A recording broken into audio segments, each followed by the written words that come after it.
Welcome to this video. Once again, I want to talk about, by way of Robert Hines, behavioralism. Again, you see all the confusion that happened in the dog training world.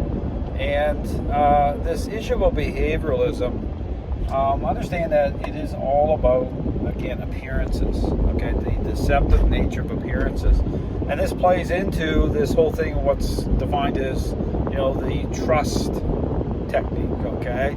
And one thing you really got to pay attention to when it comes to some of these trainers is how they're deceptive in how they're trying to offer up a picture of change. Because understand that, this is why I talk about appearances being deceiving, because once a dog gains control in the relationship, okay, the dog will look balanced, okay, most of the time. Control offers up the appearance of a balanced dog.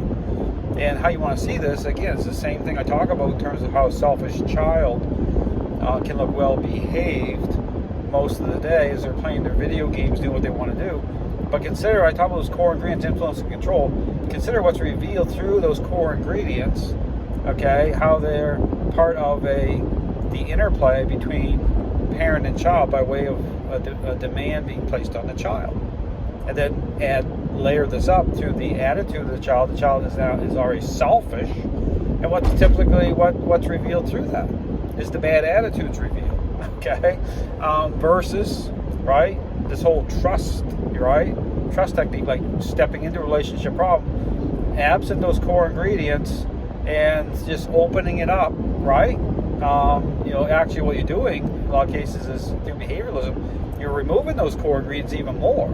Understand that it's so deceptive because it's how this is being presented. People are so deceived, and then add on to this why these trainers kept saying, well, you can't fix a relationship problem, you can't overcome certain issues like aggression. His dog, he admits it, is suffers from separation anxiety, can't overcome it. Well, that's interesting.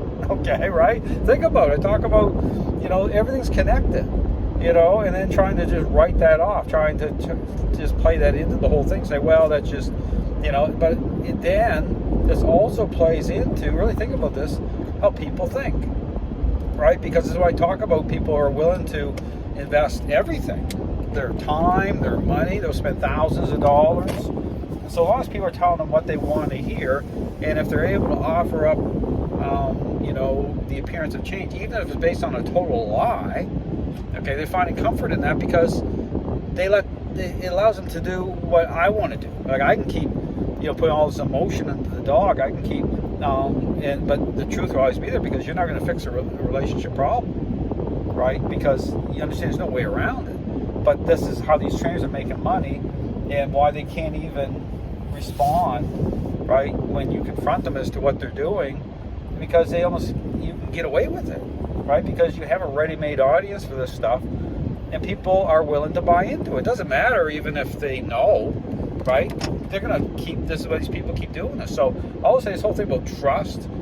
How you want to see it is the same issue of a selfish child going to a certain parent because they trust them. Think about that. Oh, I don't trust the other parent because I don't get my ice cream. Right? I may not get what I want. So I trust, see, that's exactly what's going on here. So this whole trust technique, this whole trust thing, it's a total lie. It's a total deception. Guys like Robert Hines, and don't get me wrong, not just Robert Hines, but this plays into this whole thing with the core ingredients missing from, guess what? This idea, learning based, right? It doesn't take a path of an intervention. Those core ingredients are absent for the most part. So understand it's all connected. So when you pay attention to language, and understand though, but it's about context, it's about depth. You have to be able to connect dots. Otherwise, you get caught in the trap of these trainers saying all this absolute nonsense and garbage. You see other trainers just going down that rabbit hole. But if you pay attention, if you really pay attention to some of what they say, you'll see where they bottom out. At a certain point, they bottom out because they can't hold it together. Then they go completely the other way. So that's what's going on. So anyway, all to say that, pay attention. It doesn't matter if it's behavioralism, if it's force-free. There's no such thing. But here's the problem. Balanced dog trainers will say all the time, oh, there's no such thing as force-free training. Meanwhile, they themselves aren't aligned properly, and the core ingredients aren't there the way that they should be. So don't pay it. It doesn't matter. These trainers can talk about whatever they want.